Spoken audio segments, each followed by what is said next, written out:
It is truly a privilege for me to welcome a distinguished alumna back to our school, Maria Schneider. Maria's lush, evocative, and intricate music has earned her 7 Grammy Award wins, along with 14 nominations, and she has worked with leading artists across many genres, from the St. Paul Chamber Orchestra to David Bowie.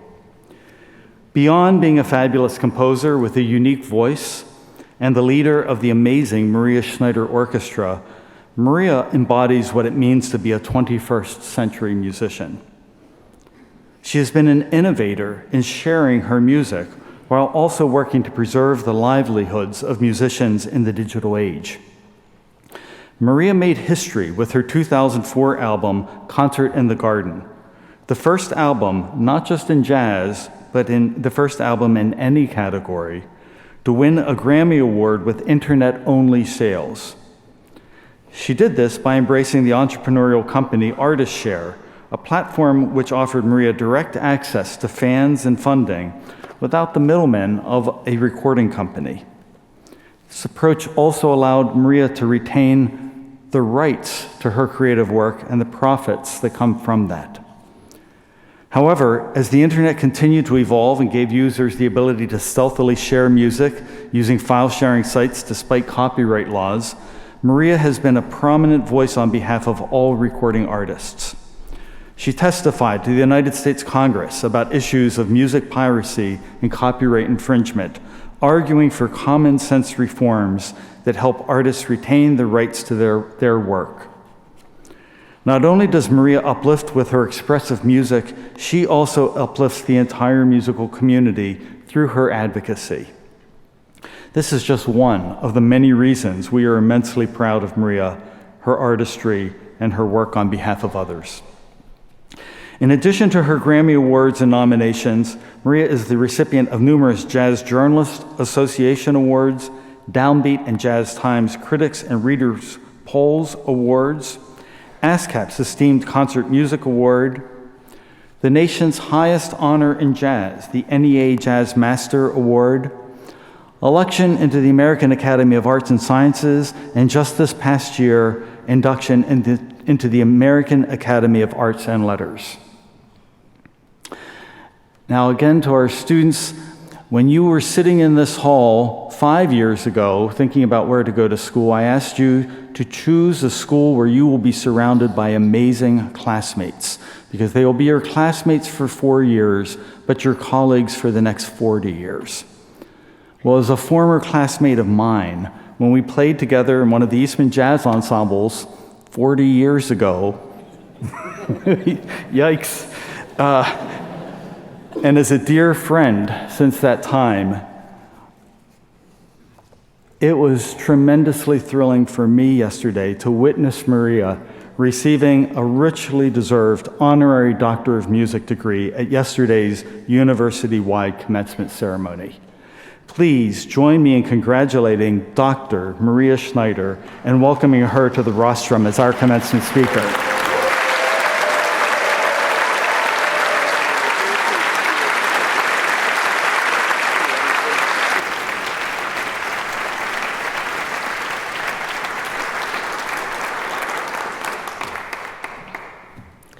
Just look at this bounty. It's like a harvest. Yesterday, you were only seeds. Your parents, maybe step-parents and grandparents, watered you and watched you sprout. Then teachers, friends, and communities helped you to leaf out and grow. The master gardening happened here at Eastman. Maybe you experienced a few hailstorms, a lightning strike, a drought. But did you know that without adversity, trees produce very weak wood? You made it, you persevered, and your achievement deserves celebration. Congratulations, Eastman graduates.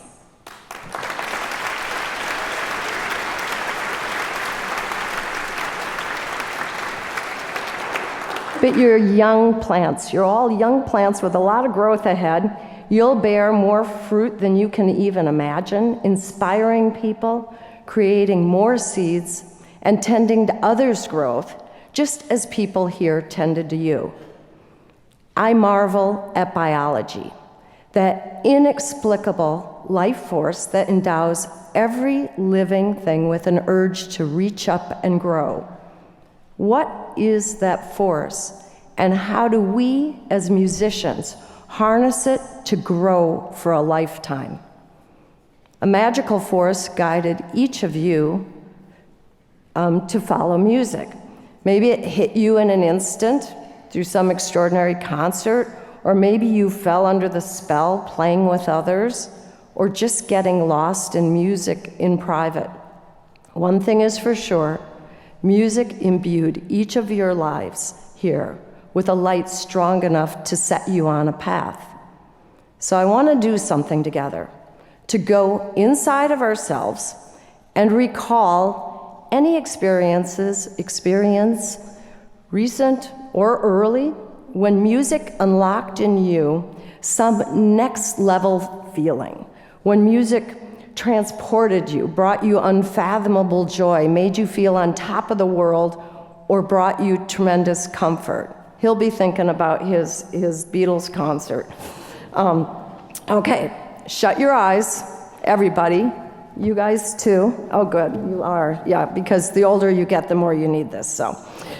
Not that you're old. We're aging well, as we learned yesterday or something. Okay, choose a moment and try to remember everything. Where are you? Are there people with you who set the scene? Or are you alone?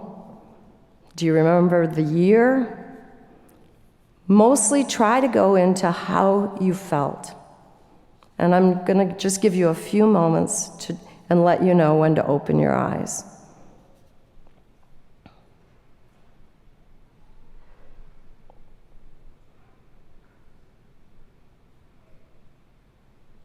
Okay. That might be a little challenging on such an event-filled day, but please do it on your own, and I'll tell you why it's important. That feeling is your beacon, the sunlight that will sustain and guide you to growth the rest of your life. When your beacon is strong, you become a beacon to others. You've all recognized it in a performer or teacher, that contagious light. Well, keeping your beacon luminous takes every bit as much care as your craft. It's so easy to lose sight of it in school, as well as in challenging careers and lives where we naturally reach plateaus and need sometimes a little fire starter to reignite ourselves. You'll have to learn what reignites you. Sometimes it can be found learning something entirely outside of music that you don't have to be good at. Bird watching does that for me. I can just simply love it, and that lightness and love transfers over into my music. Eastman surely polished you in magnificent ways, but school can fog the beacon. When I arrived here, I called home crying every single night, freaking out over how good everybody was, telling myself I didn't belong here. It's so easy to spiral and lose touch with the lightness that would actually carry you through. Sometimes it takes painful experiences to shake us into remembering what brought us to music. Okay, full disclosure, and this is not one I'm proud of, I'm a composer who kind of hates commissions. It's all fear. I'm the one dentist who's scared of teeth. Historically, I've turned commissions into absolutely hideous pressure. So I had a great commission from Jazz at Lincoln Center in a stuck period in my life. I'd really stalled out, and just 2 weeks before I needed to give the copyist the score, with way too little written, everything turned upside down. I was diagnosed with breast cancer. My panic was so intense, it sent electricity shooting down my arms into my fingertips. That evening, I decided if I just removed the stress of the commission, it would help. I knew they'd understand, so I planned to call them in the morning, and that gave short-term relief. But then came the crashing waves of full-on panic. Living alone with nowhere to turn, I sat that night in a dreadful silence, staring at my pathetic little compositional sketches, losing my mind, when something made me reach out and start to play those sketches. Suddenly, I was in. And you know what I mean by in, right? I submerged beneath that stormy sea, swimming in sound, suddenly in love with the sounds I had brutally judged. I became absorbed, reaching for beautiful harmony like reaching for a lifeline. Time flew, and it became clear as long as I was writing, my stress subsided. I clung to that music for 12 days, feeling so grateful for music. Gratitude is the magic word. I even started a little gratitude book that I kept by my bed, writing every small miracle each day brought. That commission saved me. At the end of the month, I conducted the concert, having created what I still feel is one of my strongest pieces. I'd always thought I got to where I was, including graduation from Eastman, only because I worked insanely hard, and I did. But in those days, I realized I truly am a musician, not because of my degrees or compositions, but because music is, and really always was, since childhood, my refuge, a balm that heals first and foremost me. I just completely lost sight of it, and I still can. We all get caught up in the grind of life, can overly criticize ourselves, and sometimes get paralyzed by fear. But fear can be a precursor to growth. There's a wonderful book, Finding Serenity in the Age of Anxiety, in which the author Gerson speaks of a toxic anxiety that can fester if we've settled into our comfort zone too long. We've achieved enough to get by and start coasting. And we all need some of that, a good dose of that. But coast too long and we become risk adverse. We can stagnate. Our beacon dims. Gerson describes how growth and exhilaration happen when we move beyond fear and embrace a challenge. Of course, constant pushing burns us out. We need rest, and every farmer knows soil has to go fallow from time to time to remain fertile. But the deep satisfaction found in conquering new challenges will keep your beacon strong. And I hope you feel that today. You all accepted risk coming to Eastman. It's sink or swim, juries, exams, recitals, big fish all around you, and you all swam. But soon enough, you won't have Eastman to push you. You'll need to challenge yourself. I want to tell you about someone, J-Mel just referenced him, who is an inspiring example. I indeed was lucky enough to collaborate with David Bowie. In typical Schneider fashion, I shared with him all my worries about our project. David singing with my big band, I mean, it was his idea, but even so, the potential for bizarre and disastrous seemed super high. With the biggest smile, he said to me, "Maria, the great thing about music is if the plane goes down, we all walk away." It's true. We're not engineering bridges, thank God, or locks on airplane doors, also thank God. Music is high reward, low risk. Sure, there's always that possibility of a stinker, unless a stinker is just a piece before its time, and failures, Well, I didn't even get into Eastman the first time I applied, so there.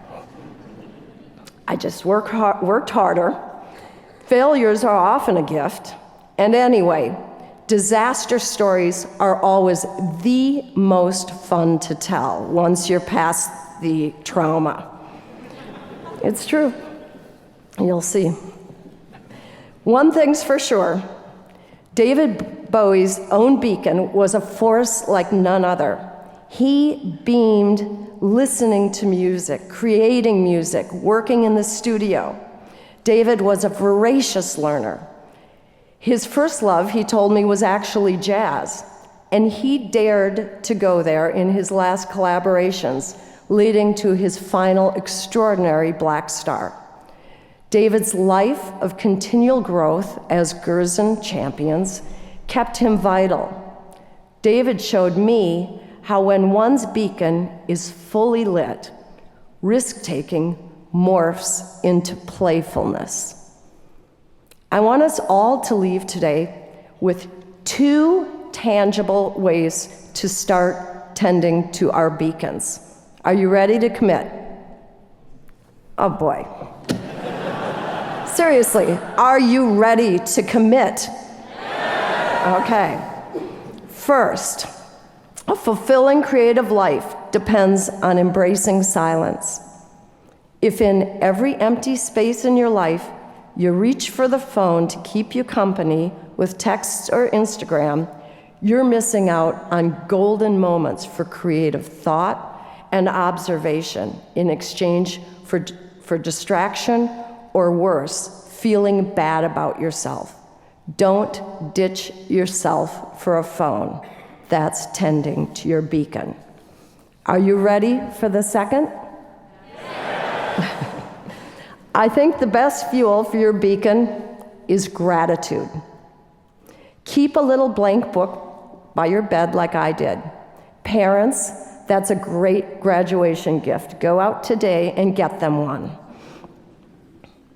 Instead of looking at your phone before bed, close your day writing a short list of beautiful things that happened that day, even single words, reminding you of the smell of spring, a fun person you met, a walk home, a magic moment making music.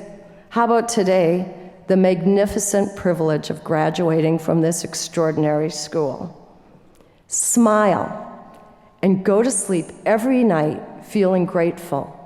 It's guaranteed to change you inside and out. That's tending to your beacon. The potential in this room is breathtaking. Find that sunlight in yourself, and your life will respond with lavish growth and discovery. Light yourselves, and you'll light each other, and you will light the world. Opportunities will gravitate right to you. You'll remain playful and courageous. Your beacon, which is simply your own deeply felt enthusiasm, will always serve as your most trusted, lifelong guide in making decisions. Your beacon is a gift you had with you when you arrived at Eastman, that love of music. Pack it carefully when you leave, even if it's a little dusty in the back of your dresser drawer. If you keep it polished and carry it wherever you go as you continue on the path established at this incredible school, I promise you can just watch the magic of your life bloom. Thank you.